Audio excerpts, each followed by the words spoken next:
예언의 진리의 확실함을 알려주신 다음에 그 말씀의 능력으로 불의가 무엇인지를 드러내는 그 실상을 한번 살펴보겠습니다. 먼저 2장 1절에서부터 11절까지 불의의 결과를 알려줍니다. 자, 그럼 불의가 뭔지 보겠습니다. 말씀의 능력이 어떻게 드러내는지 볼게요.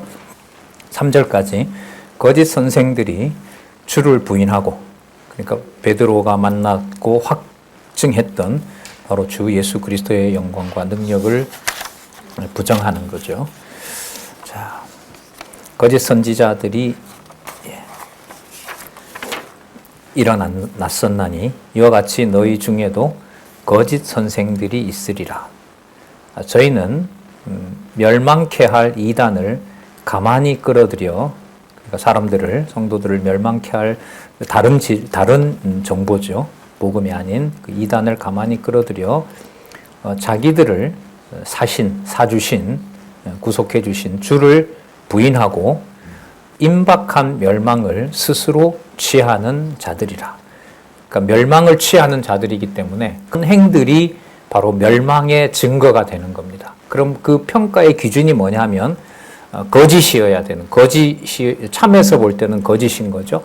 거짓인 이유가 뭐냐 하면 누구를 부인하는 거라고 얘기를 했죠. 예, 자기들을 사신 주를 뭐 한다? 부정한다. 그러니까 예수는 우리 구주가 아니다.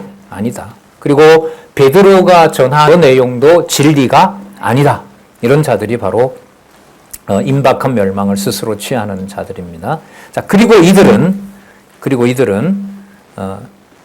그 예수에 대해서 자기들 나름대로 아까 나왔던 대로 사사로 해석합니다. 예수가 온 사실은 부정할 수가 없어요. 그건 뭐 너무나 많은 증인이 있기 때문에. 그런데 그 예수에 대해서 예수님이 가르쳐준 말씀, 또 자기네들이 경험하고 있는 것들을 중심으로 왜곡하는 거죠. 그게 이제 사사로이 풀게 되는 거예요. 2절에 보면 여럿이 호색하는 것을 쫓으리니 이로 인하여 진리의 도가 회방을 받을 것이요. 그러면 이걸 연결을 시키면 주 예수 그리스도의 말씀과 그의 말씀을 받아서 전하고 또한 가르치는 사도들의 가르침을 따르지 않고 자기 나름대로 예수님을 해석해서 여기 보면 뭐 하는데 도움을 삼는다? 호색하는데, 세격거리에, 음탕한 짓에, 그리고 뒤에 가면 장사하는데 이 교회와 성도를 사용하게 되는 겁니다. 그렇죠. 지금 신천지 같은 경우에 목적은 하나입니다. 신천지는 기존에 있던 교회의 재산들을 탐하는 겁니다. 이번에 우리 지방에도 결국은 처음에 와서 열심히 공부하고 질문하고 막 그런 줄 알았는데 지난주에 그 교회 그 대표인 권사님한테 열린 예배 강의 한번 들어보세요 하고 딱 보냈는데 보니까 그게 거죠. 그 교회는요, 2년 전부터 벌써 신천지와 연관이 됐었어요. 침투를 했었던 거죠. 그리고 논쟁도 하고, 제가 갔을 때도 포항에 서열 2번째인가 사람이 왔었어요. 저랑 얘기도 했었습니다. 얘기도 하고, 논쟁도 하고, 제가 가면 또 성도들하고 논쟁도 하고 했고, 지도자들은 어느 틈부터 안 왔어요. 좀 이렇게, 계급이 좀 높은 사람들은. 근래에 좀 젊은 분이 왔어요. 저도 만났죠. 그분이 와서 성실하게 듣고 메모도 하고 말씀 좋다고도 얘기하고, 그리고 지난번에 우리 저자인 원로 목사님 갔을 때도 그 청년은 아니죠. 나이가 좀 젊은 분이 왔었는데 그분이라고 얘기를 해요. 그리고 이제 지난주에 한 몇 개월 지나서 정체를 드러내는 거죠. 그래서 이제 그분들에 대해서 이제 교회에서 회의도 하고 그랬다고 얘기를 합니다. 자, 호색하는 것을 쫓으리니 이로 인하여 진리의 도가 회방을 받을 것이요. 자, 3절에 저희가 볼까요? 탐심이죠. 그러니까 호색과 탐심은 관계가 있는 거예요. 그러니까 돈 버는 것과 육신의 세격거리로 삼는 것은 이단의 분명한 증거죠. 돈이 많아요. 그리고 온갖 더러운 일들이 많이 벌어져요. 맞죠? 지난번에 다큐멘터리 넷플릭스에서 나는 신이다. 그게 방영이 됐었잖아요, 작년에. 청년들이 굉장히 많이 보고 경각심을 갖고 그렇게 얘기를 했는데 이단의 특징이 돈과 음탕한 행위들입니다. 자, 탐심을 인하여 여기 볼까요? 뭘 합니까? 지은 말. 이게 그러면 사사로이 푸는 것하고 관계가 있어요, 없어요? 바로 연결이 되죠. 그러니까 성경 해석이 순간 잘못됐을 때 너무너무 무서운 결과를 초래합니다. 사실 그 자체가 말씀의 능력이죠. 말씀을 깨달을 수 있는 지각이 우리에게 없기 때문에. 지은 말을 가지고 여기 나와요. 너희를 뭐로 삼는다? 너희로 이를 삼는다. 너희를 이익으로 삼는다 이 말인데요. 이를 삼는다는 게 이게 쉬운 말이에요. 그런데 이걸 이제 한문으로 이렇게 번역했는데 장사하는 겁니다. 이게 엠포리오마이라는 헬라어인데요. 이를 삼는다가 장사하다예요. 그러니까 무슨 거리로 삼아요? 장사 수단으로 삼는 거죠. 그리고 돈을 벌어서 뭐예요? 호색과 자기의 이익을 추구하는 정욕으로 쓰는 겁니다. 그게 목적이. 진짜 2000년이나 지금이나 똑같아요. 우리 이 저자께서도 20대에 한 몇 년 빠져 있었던 그 기도원, 그 신비주의 운동들. 결국은 나중에 콘크리트에다가 돈을 묻어 놓는 것까지 보고 이 사악한 놈들이구나 해서 그렇게 나왔다고 하잖아요. 예. 그렇죠. 우리나라도 마찬가지입니다. 엄청난 비자금, 우리 교회 앞에도 있는데, 교회인가요? 그렇잖아요. 엄청난 비자금을 모아서, 더 많은 권력과 더 많은 부를 축적하려면 가장 좋은 방법이 뭘까요? 부를 보장하고 부를 더 늘리는 방법은 경제적으로는 투자하는 거고요. 부를 늘리는 거고요. 불법적으로. 그럼 불법을 막으려면 어떤 수단을 써야 돼요? 법에 걸리지 않고 법에 걸리더라도 나오는 방법은 뭐 하는 방법일까요? 예? 정치적 권력하고 커넥션을 만들어야죠. 그렇죠? 여러분, 우리 이 장안유광교회 앞에 있는 저 이단들 같은 경우에 5년 전인가 6년 전인가 영국 그 왕실로부터 세계 평화운동 표창장 받았습니다. 네, 표창장 받았어요. 왜요? 그에게 돈을 갖다 주고 세계 평화에 얘기한다는데 어느 세계 지도자가 말리겠어요? 이미지 쇄신을 하는 거죠. 그리고 통일교는 지금 세계 환경운동 합니다. 그 아들들이. 표면적으로 보면 청년들이 환호하죠. 예. 그리고 신천지는 뭐 이미 유명하고요. 지난 이명박 정권 때부터 지난 정부까지 손을 대고 선거에 관여하고 후원금 만들어주고 그게 뭐 거의 드러나 있는 것도 꽤 많습니다. 예. 그리고 자기네들에게 동조하는 자들에게는 후원금 주고요. 거기에 단속하고 했던 자에 대해서는 몰래 이렇게 입당해서 그 사람 떨어뜨리려는 운동도 하고요. 인간적으로 보면 당연하죠. 왜? 뭘 유지해야 되니까. 부를 더 축적하고 법에 걸리더라도 뭐 해야 되니까. 재판에 이겨야 되니까. 그 방법은 좋은 로펌 만드는 거죠. 로펌 만들고 권력과 커넥션을 하고. 이건 당연한 겁니다. 예. 자, 그 사이에 여러분들과 제 자녀들이 좀 인간적인 얘기입니다만은 노출이 되어 있기 때문에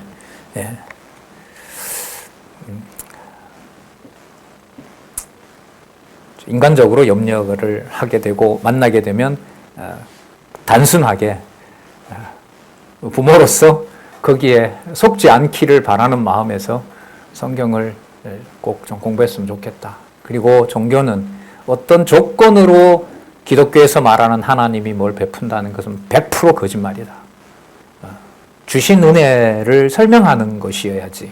뭘 하면, 어떻게 하면 너에게 신이 어떻게 해준다. 그거는 기독교와는 무관하다. 자, 이런 거겠죠. 여기 나와 있는 대로. 지은 말을 가지고 너희로 장사 수단으로 삼는다. 너희로는 성도들을 이익의 수단으로 삼는 것이다. 자, 그 다음에 보시기 바랍니다.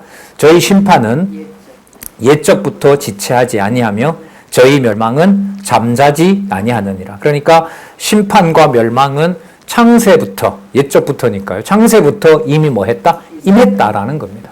임했다라는 거예요. 그럼 이걸 여러분 설명하려면 한번 예를 들어볼까요? 가인과 아벨의 경우 있죠. 누가 누구 손에 의해서 죽었죠? 그러니까 아벨이 형한테 돌에 맞아 죽었잖아요. 그 의롭다고 한 자는 가인이에요, 아벨이에요? 아벨이잖아요.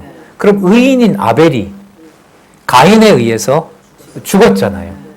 그러면 거기에 하나님의 심판은 어느 부분이 심판이 되는 거예요? 그리고 이게 참 이해가 안 돼요. 이게 쉬운 내용이 아니에요. 그 다음에 가인이 아벨을 죽이려고 할 때, 하나님 나타났죠. 하나님 나타나서 뭐라고 얘기했어요? 너가 죽이려는 마음은 있지만은 뭐 하면 안 된다? 문턱 넘어서지 마라. 그러니까 하나님이 나타나서 뭐 했어요? 경고했어요. 경고한 다음에 얼마가 지나지 않아 둘이 들판에 있을 때 가인이 돌로 동생을 쳐 죽였더라. 그리고 쳐 죽였어요. 그 다음 하나님 나타났어요. 아벨을 죽였어요? 아벨을 보호하세요? 아니, 가인을 보호해요? 가인을 죽여요? 보호해요. 너를 건드는 자를 내가 그를 벌하겠다고 얘기를 합니다. 그리고 본문에 보면 아벨 대신 났던 셋 있죠. 셋 후예들은 그냥 면면이 이어집니다. 가인의 후예들은 엄청난 성을 쌓고 자손 땅 통치 언약이 가인에게로 갑니다. 본문에 보면. 그럼 무엇이 심판이고 무엇이 도대체 악에 대한 멸망입니까? 본문 내용을 차지하는 것은 가인이, 물론 노아 심판 때 이제 다 가인의 후예들은 멸망하고 이제 8명 남겨놓는 역사는 진행되는데 그건 결과적으로 분명하다고 해요. 그러면은 아까 시작했던 가인이 아벨을 죽이는 데서 가인이 번성하는 그 과정 속에 지금 심판과 멸망은 옛적부터 지체하지 아니하였고 저희 멸망은 잠자지 않았다. 그러니까 멸망은 항상 그들에게 임하고 있었다는 말씀을 어떤 관점에서 그 상황을 설명할 수 있냐는 겁니다. 많습니다. 이런 예는. 우리 일제시대 때, 6.25 때, 그리고 유대인 600만 죽은 홀로코스트. 그 상황에서 하나님의 심판은 어디에 드러나고 하나님의 멸망은 잠자지 않고 계속 진행된다는 말을 어디에다 그 얘기를 넣을 수 있냐 이 말입니다. 우리가 진리를 받고 교회 생활을 하고 또 애매하게 고난을 당하고 이런 과정에서 분명히 하나님의 의로운 백성들이 당하는 불의가 있거든요. 제가 작년에 그 논문 준비하면서 읽었던 내용 중에 뭐냐 하면 그 신학자가 오스트리아 신학자예요. 아들을 데리고 오후에 산책길을 갔습니다. 오스트리아니까 아푸스 산이겠죠. 산책길을 가다가 잠시 손을 놓았는데 아이가 그 수백 메다 낭떠러지로 미끄러져서 죽는 장면을 떨어지는 걸 신학자인 이 교수가 봤어요. 그리고 그 사람이 글을 쓰면서 논문을 발표하면서 아이가 떨어져 죽는 그 장면에서 신의 의와 신의 사랑은 뭐냐? 이렇게 질문을 하면서 논문을 시작했더라고요. 극히 사적인 개인관계이기 때문에 더 할 수 있죠. 그런데 그렇게 겪는 사람이 적어요? 너무너무 많아요?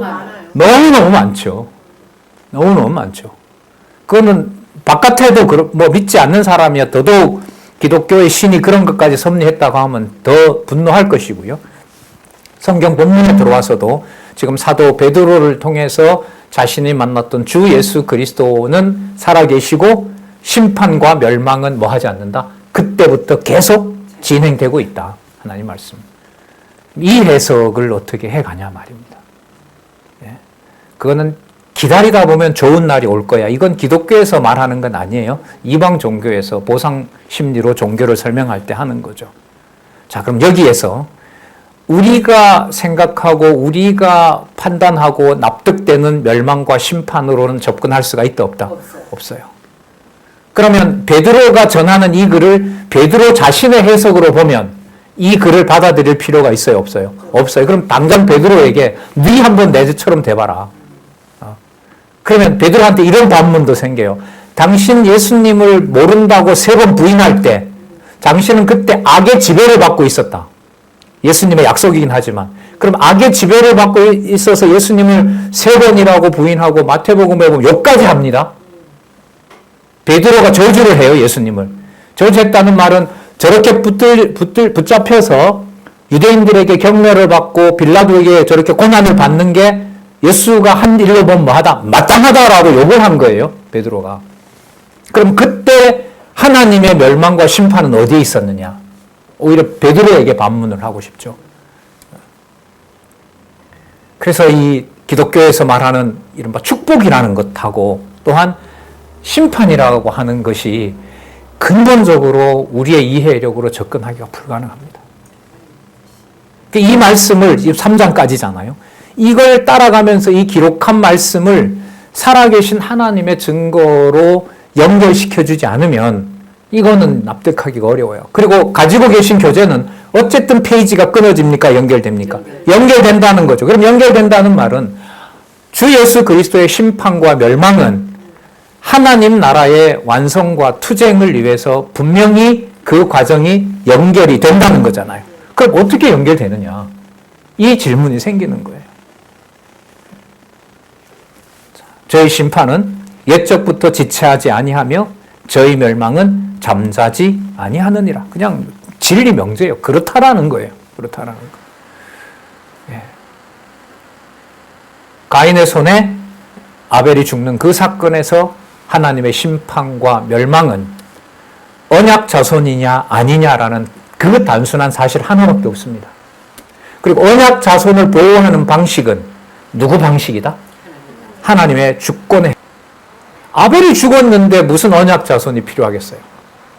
진짜 나중에 아담을 만나가지고 하나님이 받아준 제사를 아벨을 받아주셨는데 아벨이 가인에게 맞아 죽을 때 당신이 받았던 3대 언약의 가능성을 어떤 측면에서 생각하게 됐느냐 이러면 제가 남은 아담도요 그 언약 다 끝난 줄 알았대 이렇게 말할 것 같아요. 저는 아담도 글쎄요 1000년 살아서 신앙이 얼마나 좋아졌는지 모르지만 930 몇 살 어쨌든 좀 인간적인 비유입니다만은 인간의 이해력으로는 도달할 수가 없죠.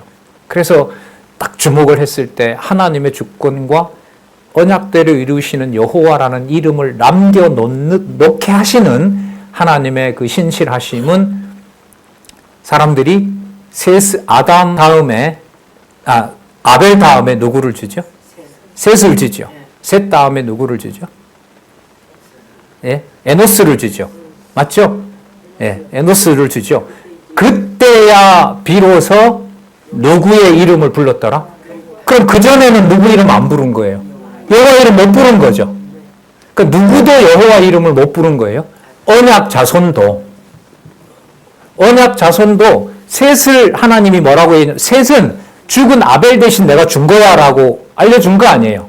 아담에게도 알려줬고 아담이 당장 그거잖아. 아담이 나왔으니까 하와가 나왔으니까. 그런데 셋을 줬는데 에노스의 그 기록에 의하면 비로소 에노스를 보고 여호와 이름 언약대로 이루시는 여호와 이름을 불렀다는 말은 셋을 낳았을 때는 불렀다는 말이 안 불렀다는 얘기죠.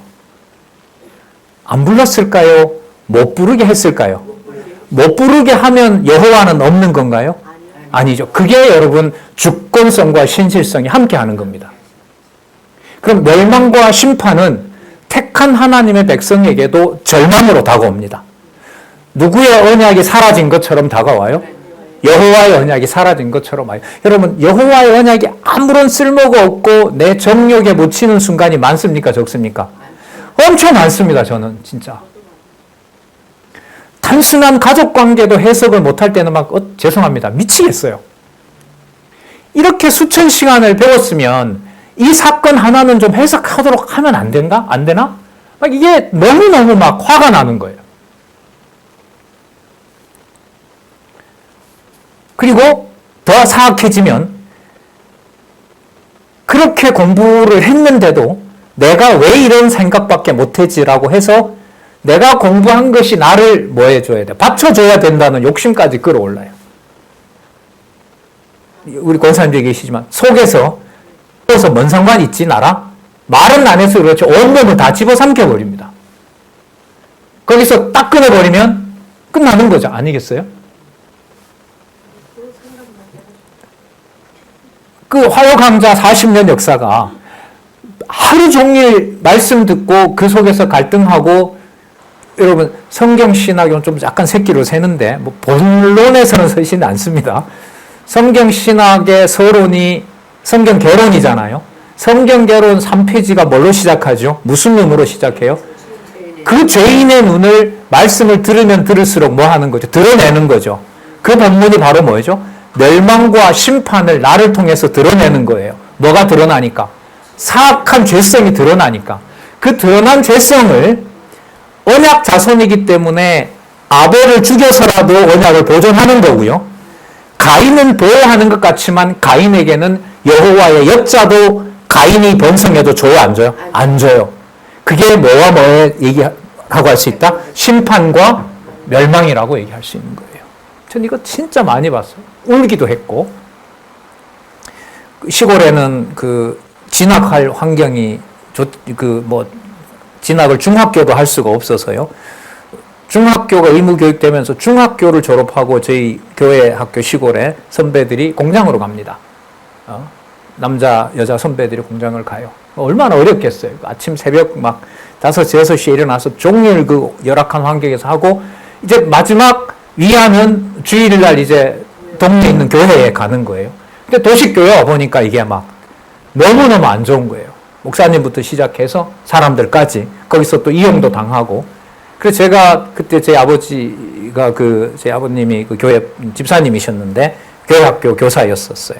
그 온 편지를 제가 몰래 본다기보다 나간 형이나 누나들이 보낸 거니까 궁금하기도 해서 봤죠.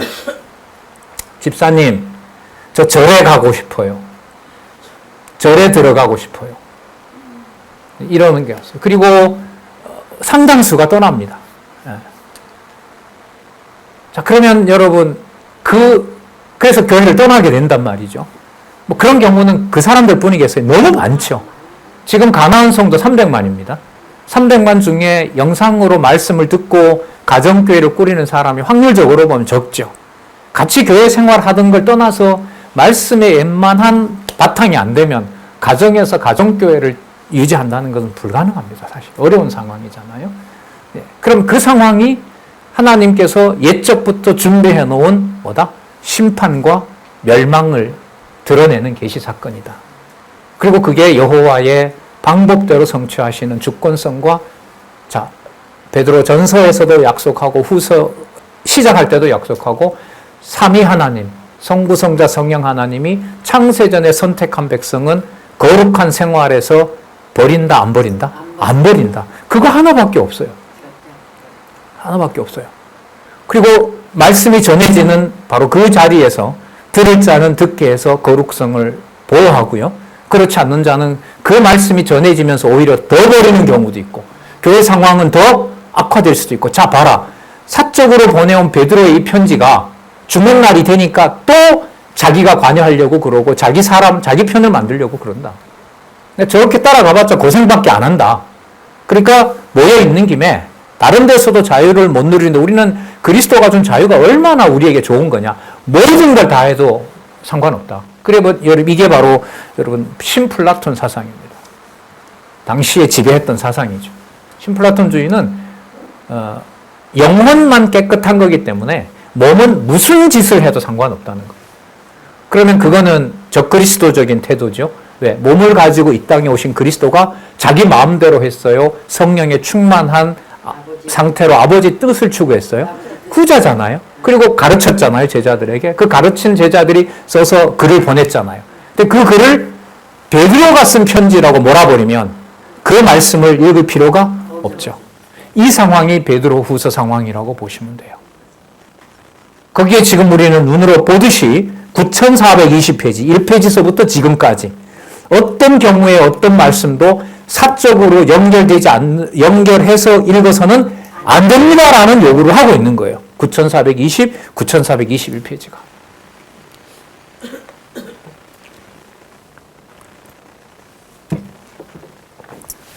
여러분, 더 놀라운 얘기가 나옵니다. 하나님께서 말씀의 능력으로 심판과 멸망을 시키는 것이 얼마나 우리가 이해할 수 없는 상황인지를 지금 계속 설명하고 있습니다.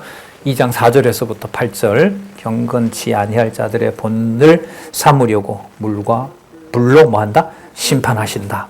노아 시대 때 물로 심판했죠. 그리고 다음에는 불심판이 남아 있습니다. 하나님이 범죄한 천사들을 용서치 아니하시고 어디에 던져요? 지옥에 던져 어두운 구덩이에 두어 심판 때까지 지키게 했어요. 그럼 이게 지키게 한다고 지금 사단이 타락한 천사라 이렇게 얘기해. 이건 논리적으로 맞지가 않아요. 옥에다가 잠궜는데 무슨 활동을 해? 그럼 이 지구가 옥입니까? 말이 안 돼. 하나님의 택한 백성이 이렇게 하면 여기가 어떻게 옥이 돼요? 그러니까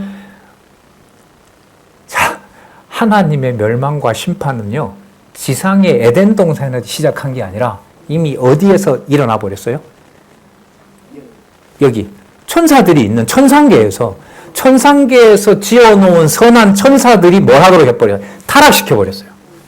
그 타락시킨 게 주체가 하나님이세요. 하나님이 안 하면 사단이 있겠어요? 설명을 하자면 하나님께서 선한 천사들을 누구에게 맡긴 거겠어요? 사단에게 맡긴 거죠. 사단에게 맡긴 거예요. 그럼 여기에서 멸망과 심판을 얘기를 우리가 상식으로 생각하는 것을 적용할 수가 있어요? 없어요? 없어요. 우리가 전혀 상관없고 순수한 하나님의 일을 하도록 한 천사들이 범죄하도록 하나님께서 섭리하셨단 말이죠. 그럼 거기에 멸망과 심판이라고 하는 것은 우리가 생각하는 차원에서 심판과 멸망이 진행되는 것이 아니지만 그 심판과 멸망은 창세 전에 이미 영계에서 일어난 천사들에 대해서도 하나님이 뭘 단행해버렸다. 심판을 단행했다. 그럼 한번 이 시간으로 엮어볼게요. 그럼 천사들이 타락했고 천사들을 심판 가운데 넣고 옥에까지 넣어버렸어요. 그러면은 심판하셨고 또한 멸망에 처하도록 한 거 아니겠습니까? 그 다음에 에덴 동산의 경우를 한번 보세요. 에덴 동산에 아담과 하와를 만들어 놓고 하나님이 만드신 들짐승 가운데 뱀이 가장 간교하더라. 그래 누구에게 맡겨요? 하와를 맡기고 아담과 하와를 다 맡기잖아요.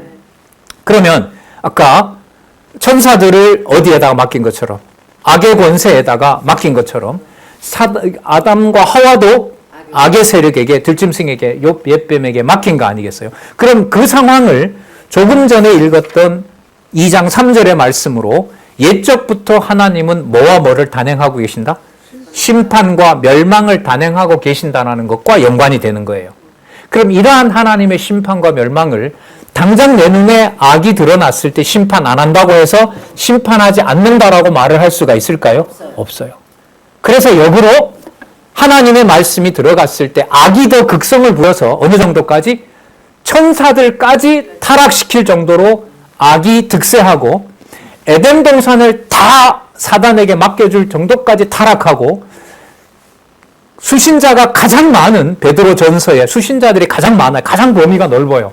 아시아반도 전체라고 봐도 돼요. 이란이 이라크까지 가요. 그 바벨론을 뒤에 나오는데 그 바벨론을 로마로 자꾸 해석을 해요. 이 가톨릭주의자들이. 왜냐하면 베드로가 그 로마에서 죽었다고 만들어야 베드로가 뭐가 되니까 교황이 되니까 그거 해석 전 받아들이지 않거든요. 그냥 바벨론인 거예요. 바벨론이면 지금 어디 이라크잖아요. 그러면은 터키서부터 이란, 이라크면 저기 중앙아시아 가기 전에 전부 다 해요. 아시아 지역. 그럼 그 지역의 교회가 임박한 사도 베드로의 죽음 앞에서 교회 상황이 좋아요, 나빠요? 뭐가 어디에 처한 상황이에요? 에덴 동산이 누구에게? 사단에게. 그리고 사람들은 심판 없다고 얘기해요. 자연적으로 만물이 바뀌는 거지 무슨 신의 심판이 있느냐. 그러니까 노아 홍수 같은 것도 신화라고 돌려요. 여러분 그리스 신화에는 신화 심판이 굉장히 많습니다. 신도 잡신들이 수백 명이 등장해요. 수백 년 동안 신화를 만들었기 때문에 신통기라 그러거든요. 신의 역사를 연대기별로 정리한 거. 그게 호모의 일리어드 오디세 이런 말 들어보셨죠? 그게 전부 신에 관한 얘기란 말이죠. 그러니까 분량으로 보더라도 아시아 지역에 퍼져 있는 신화의 분량과 내용의 스토리가 성경 내용보다가 뭐예요? 훨씬 많아요. 훨씬 많아요. 그리고 그 내용들이 아시아 교회를 뭐 점령하고 있고 에덴 동산이 사단에게 맡겨지고 선한 천사들이 누구에게? 사단에게 맡겨진 지경인 거예요. 거기에서 심판과 멸망을 어떻게 얘기해요? 그거는 베드로가 만들어낼 수가 없어요. 베드로가 그런 걸 가공해서 만들었다고 해요. 그럼 그 자체가 사도인 베드로가 심판받는 거죠. 근데 아까 분명히 나왔잖아요. 누가 감동한 것이다? 성령이 감동한 것이라고 얘기를 한 거예요. 그러면 여러분, 멸망과 심판의 증거는 뭐냐 하면 하나님의 말씀이 분명히 존재해야 돼요. 지금 존재하고 있잖아요. 그리고 이 하나님의 말씀이 우리가 생각하는 방식으로 승승장구하는 게 하나 더 들까요? 예수님 재림하셔서 에덴 동산에 타락한 것을 천년왕국에 회복하시죠. 그죠? 악이 있어요, 없어요? 없죠. 천년이나 지속되죠. 살아서 범죄 가운데 무드셀라나 노아처럼 900년 살았던 것은 범죄가 있었어요. 하지만 천년왕국은 뭐가 없어요? 전혀 악이 없어요. 근데 그 악이 없는 천년왕국을 누구에게 또 맡긴다고요? 사단에게 맡겨요. 그럼 멸망은 어디 있고 심판은 뭐냐는 거예요. 우리가 생각하는 범위를 상상도 할 수 없는 거예요. 근데 우리는 심판받았다 이러면 뭘 찾죠? 원인을 찾잖아요. 악이 없는데 원인이 없잖아요. 근데 원인을 어떻게 찾아요? 안 그렇습니까? 네. 그래서 심판과 멸망의 이 내용이 베드로후서의 말씀의 권위라는 게 아까 히브리서의 4장 12절에 얘기했던 살았고 운동력 있어 혼과 영과 관절을 찔러 쪼개며라고 하는 이 말씀을 전 우주에 걸쳐서 하나님의 심판이 일어나고 있고, 그리고 그 멸망에 대해서 하나님이 일체 용서도 하지 않고 천상에서부터 지상까지 옛적부터 지금까지 계속 일어나고 있다는 그 해설을 제가 봤을 땐 베드로후서에서 해주고 있는 거예요. 분명한 증거 하나는 진리의 말씀이 예수님이 약속한 대로 주님 오실 때까지 하나라도 땅에 떨어지면 안 돼요. 안 되고 남아있는 이 시간, 그리고 한 번만 틀면 온 세계가 다 만나는 가상 공간을 통해서 이 말씀의 선포 속에 하나님의 심판과 멸망이 단행되고 있고, 당장 뭐 여러분들도 유튜브 보시면 아시겠지만 성경을 성경되지 않게 풀고 있고, 신천지가 뭔지 알려고 들어가서 저도 영상을 봤거든요. 지난해 대회가 12만 명인가 대구 올림픽 경기, 대구 월드컵 경기장에서 일어났거든요. 대구에 저도 거기 아는데, 제 집사람이 그 동네에 거기서 자취하고 했는데, 영남대학교 앞에 가면 어느 청년이 신천지인지 아닌지 구분이 안 될 정도로 신천지 아성입니다. 그런데 제가 들어갔잖아요. 클릭을 했을 거 아니에요. 그 다음에 알고리즘에 의해서 신천지 소식이 매 아침마다 띵동거립니다. 안 볼래 안 볼 수가 없게끔 되어 있어요. 그게 여러분 인공지능의 그 시스템이고, 그런 회사에다가 돈까지 주면 우리 접속 건수는 더 많이 해달라고 하면 안 들어주겠어요? 들어주죠. 우리도 방법이 간단해요. 하여광자 조회수 올리는 거 유튜브에다가 우리 몇 억 투자할 테니까 빠른 속도로 유튜브 광고에도 올려달라고 하면 당장 하죠. 그런 세상이란 말이죠. 거기에 진리의 말씀이 멸망과 심판과 멸망을 단행하고 있다는 사실을 우리가 지금 보고 있는 이 말씀, 베드로가 거룩한 산에서 만났던 그리스도의 실체, 그것과 같아, 다르다. 같아, 말씀의 권위는. 그리고 이 말씀이 여러분과 저를 넘어서기도 하고 무너지기도 하고, 너무나 무서운 하나님의 심판의 그 차원을 모르게 하면 억울한 거고, 믿어지면 하나님의 심판은 옛적부터 지금부터 단행되고 있다는 것. 타락한 천사들, 에덴 동산 탑건, 아까 말씀드렸던 천년왕국까지도 하나님께서는 심판을 단행하고 있다. 심판을 단행하려면 뭘 드러내야 돼요? 악의 실체를 드러내야겠죠. 여러분 계시록의 666 아시죠? 비슷하잖아요. 6을 따로 떼어놓으면 똑같고 붙여놓으면 666이고 그런 거 아니겠어요? 그 666이라는 게 바로 뭐냐면, 그리스도가 재림하실 때 악한 권세들을 둑불부터 시작해서 큰 짐승, 음녀 싹 모아놓고 동족들인 거죠. 666이 비슷하잖아요. 다 끌어모아 놓는 마지막 심판 대상이 바로 666이라고 보시면 돼요. 저기 아수르 제국부터 예수님 오시기 직전에 8번째 권력 로마의 연장선에 있는 바로 음녀 짐승 권세, 그 모든 게 드러나게 되죠. 그러면 지금은 어떤 과정인가요? 그 666의 악의 세력들을 하나님이 뭐 하시는 과정이다? 드러내시고 하나님 기준에서는 뭐 한다? 옥에 가두는 방식이고, 심판하고 뭐 한다? 멸망시킨다. 그게 여러분들과 저에게도 듣게 하시는 이 말씀이 죄의 정욕과 죄인의 눈을 만드셔서 죄가 무엇인지를 드러내고, 오직 여호와 하나님의 창세전 작정하신 언약이 없으면 하나님 자녀로서 살아갈 수 있는 근거는 이 세상에서 찾을 수가 없다.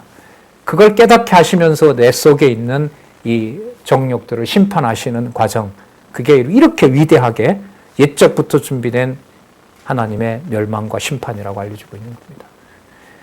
여러분, 이 정도 마음 가지고, 인간적인 얘기입니다만, 이 정도 약속을 받고 눈을 감아야 감지, 예수님 가시고 수십 년 동안 가르쳐 놓은, 전했던 모든 아시아 교회가 다 무너지고 있는 상황 보면 억울해서도 눈 못 감죠.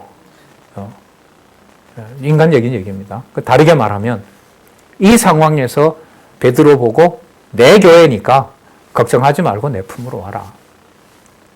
디모데후서도 마찬가지잖아요.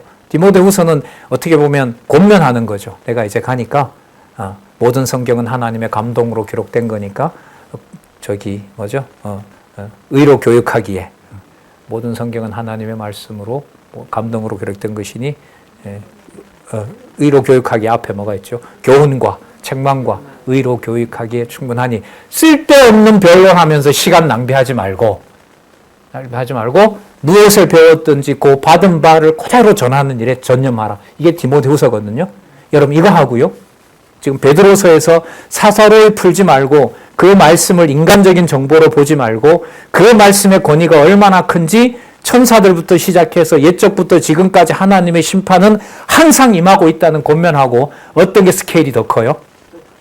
똑같긴 해요. 본질은 똑같아요. 하지만 지시하는 바가 그건 디모데나 진리를 전하는 자들에게 어떻게 보면 하는 거예요. 그 문맥으로 보면.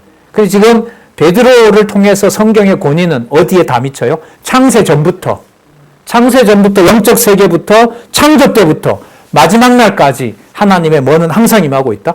심판이 항상 임하고 있다. 전 우주에 걸쳐진 하나님의 심판의 스케일을 여기서 얘기해주고 있는 거예요.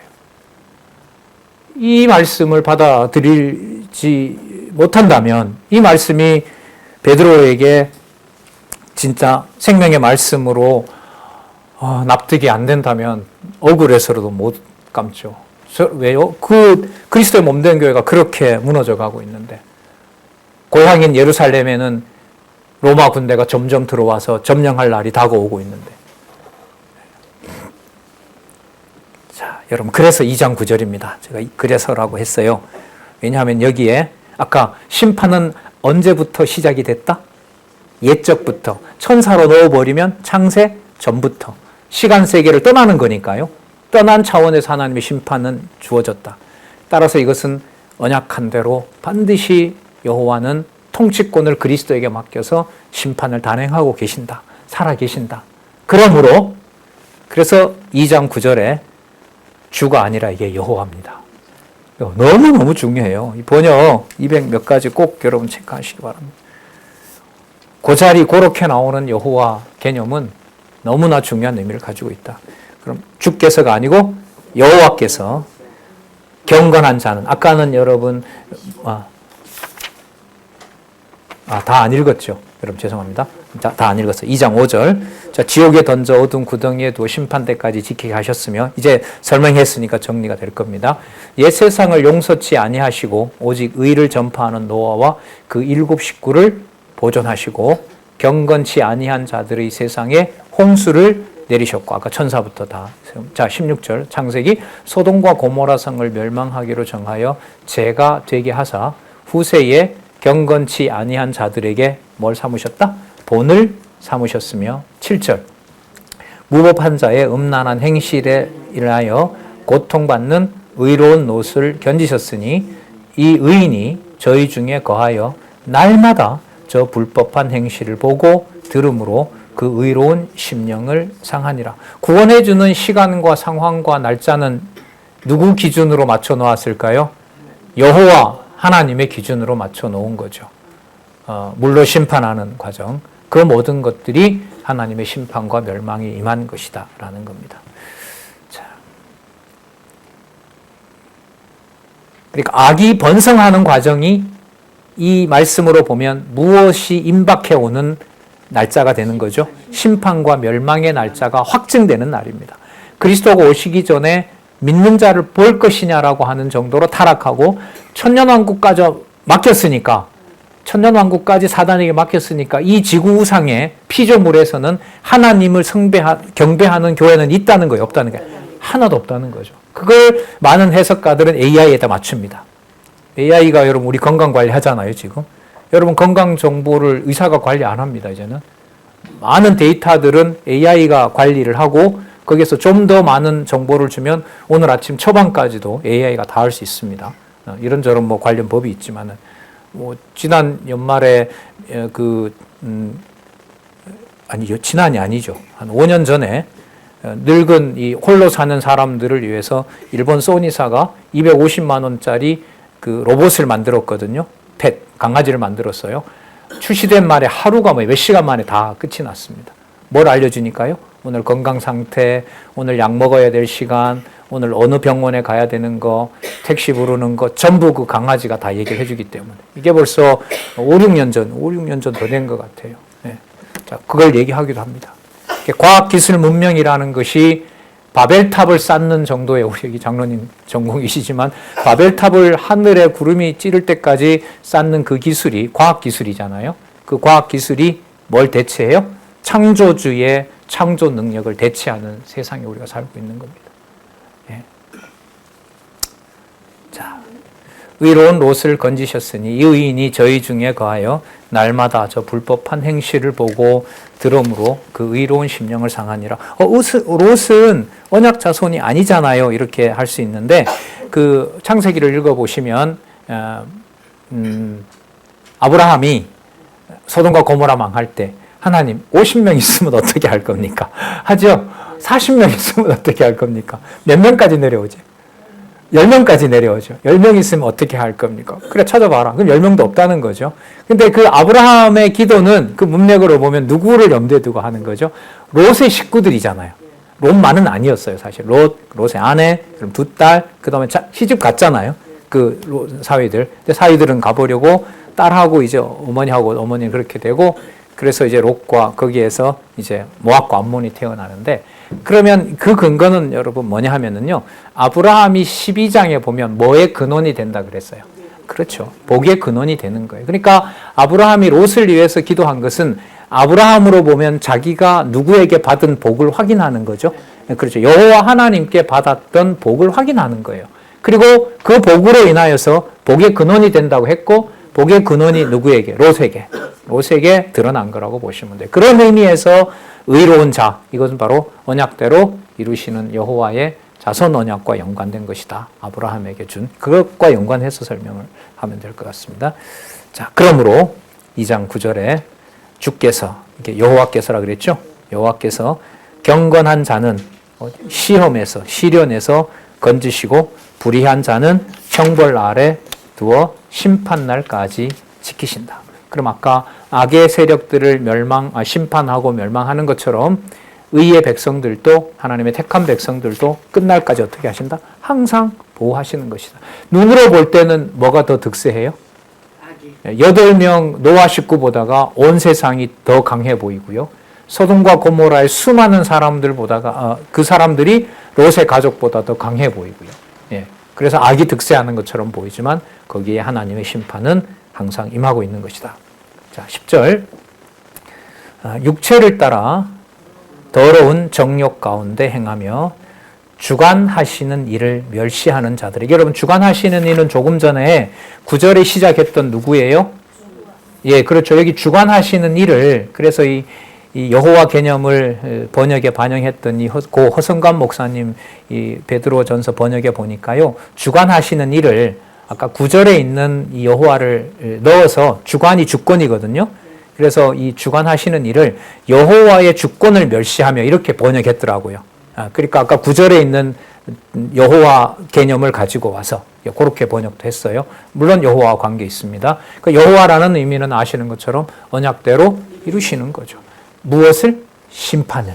무엇을? 멸망을. 그리고 거룩한 하나님의 백성은 반드시 보호하는 거죠. 뭐 아래? 엄청난 대홍수 사이에.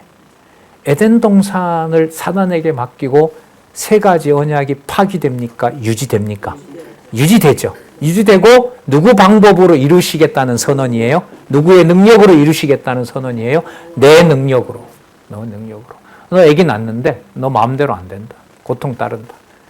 아담에게 땅 정복은 하는데 원하는 만큼 소출을 못 낸다. 하지만 사단은 여자의 후손을 통해서 반드시 그 머리 밟아버린다. 네. 거기에 벌써 뭐가 임하고 있어요? 멸망과 심판이 임하고 있는 거죠. 그래. 주관하는 일을 멸시하는 자들에게 특별히 형별하시는 줄을 아시느니라. 자, 이들은 어떤 자들이냐면 이들은 담대하고 고집하여 거만하다는 거예요. 담대하고 거만하고 떨지 않고 자 영광 있는 자를 해방하거니와 영광 있는 자 이게 복수로 되어 있어요. 사본에는 영광 있는 자는 이게 여기에 보면 영광스러운 사도들이나 전도자들 그러니까 지금 이 글을 쓰고 있는 사도 베드로의 기록한 그 말씀을 가진 자들을 바로 영광 있는 자라고 보면 됩니다. 이게 또 맞아요. 아까 변화산에서 자기가 누구를 만났다고 했어요? 베드로가 그리스도를 만났죠. 살아계신 하나님의 아들임을 들었잖아요. 그리고 그가 주 예수 그리스도의 영광과 거룩하심을 경험했다 그랬죠. 그럼 여기에 영광 있는 자라는 말은 그 영광을 본 사도 같으면 자기와 같은 자들, 그러니까 사도들과 누구? 선지자들, 그렇게 해석하는 게 맞죠. 그 영광을 본 자들을 해방하거니와 또 말씀의 권위를 해방하는 하거니와 그 다음 볼게요. 이들보다 여러분 11절 보세요. 여러분 영광 있는 자를 해방하면 하나님의 심판이 당장 임하면 좋죠. 우리 같으면. 여러분 예레미야가 시드기야에게 편지 썼을 때 시드기야가 무릎 꿇고 아멘하고 받았어요? 아니면 불태웠어요? 불태워요. 그리고 때리고 신하들이 옆에 있다가 와서 예레미야 그냥 후려 쳐버립니다. 예수님도 뺨 맞으시고요. 더 큰 힘과 자 11절 이들보다 영광이 있는 자들보다 더 큰 힘과 능력을 가진 천사들이라도 여러분 이때 주는 여호와입니다. 여호와 앞에서 언약대로 이루시는 바로 그 여호와 앞에서 저희를 거스려 저희는 여러분 누구냐면 영광 있는 자들입니다. 영광 있는 자들을 거스려 회방하는 송사 그 거짓 음모를 얘기하는 거 이거 내가 데려가야 되겠다. 이 자는 심판받아야 될 자라고 이제 막 송사하는 거죠. 회방하는 송사를 하지 아니하느니라. 누가요? 영광스러운 자들보다 더 큰 힘과 능력을 가진 천사들이라도 보호해줘야 되는데 이 표현을 보면 뭐 한다는 거예요? 회방한다고 하나님한테 직구하지 않아요. 그러면 내버려 두는 거잖아요. 도대체 어떻게 하는 거야 이거?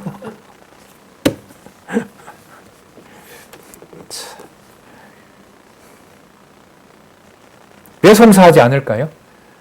영광 있는 사도와 선지자들이 이렇게 고난을 받고 예레미야는 뺨을 맞고 그리스도도 뺨을 받고 많은 사도들은 순교하고 있고 2000년 교회사에는 수많은 주의 백성들이 죽고 살육당하고 하는데 능력을 가지고 있는 더 큰 힘과 능력을 가진 천사들이 나타나서 하나님 이러시면 안 됩니다.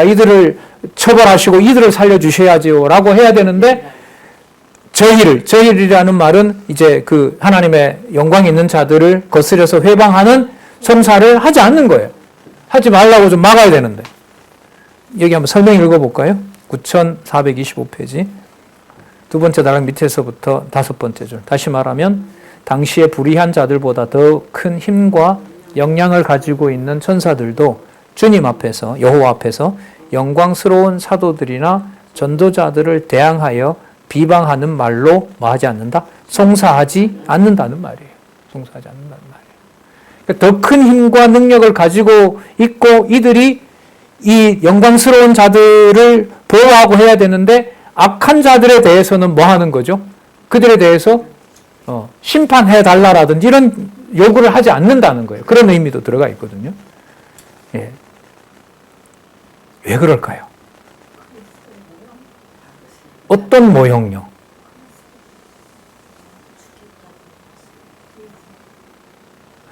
그러니까 이걸 넓게 보면 이 천사들이 누가 정한 뜻을 아는 거예요?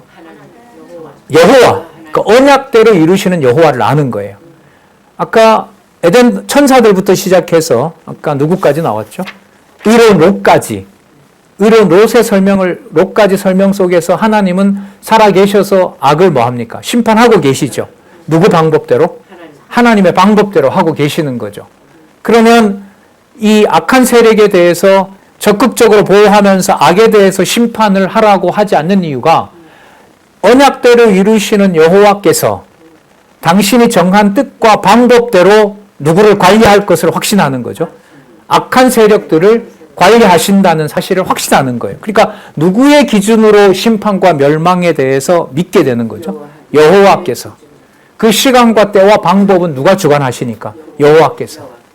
이걸 옛적부터 준비된 멸망과 심판을 그러면 볼 수 있는 게 우리의 지력이라든지 우리의 감정이라든지 시각을 가지고 볼 수가 있어요?